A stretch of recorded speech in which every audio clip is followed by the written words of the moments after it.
بسم اللہ الرحمن الرحیم۔ یہ توحیدخالص.com کی پیشکش ہے۔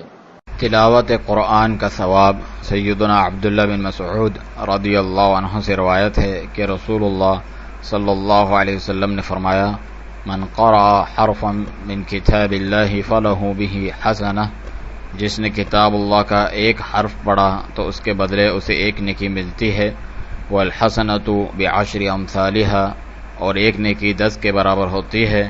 لا اقول الف لام میم حرف، میں یہ نہیں کہتا کہ الف لام میم ایک حرف ہے، ولیکن الف حرف ولام حرف ومیم حرف، بلکہ الف ایک حرف ہے، لام ایک حرف ہے اور میم بھی ایک حرف ہے۔ یہ سنن الترمذی کی صحیح روایت ہے۔ آپ رضی اللہ عنہ ہی سے روایت ہے کہ رسول اللہ صلی اللہ علیہ وسلم نے فرمایا: اقرؤوا القرآن فإنکم تؤجرون علیہ، قرآن پڑھو کیونکہ بلا شبہ تم اس پر اجر دیے جاتے ہو۔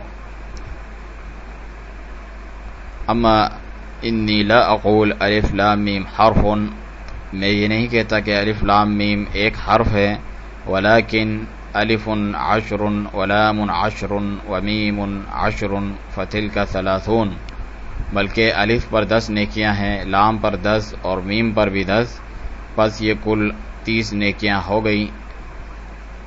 یہ حسن درجے کی روایت ہے اور الخطیب نے اپنی تاریخ میں سے روایت کیا ہے۔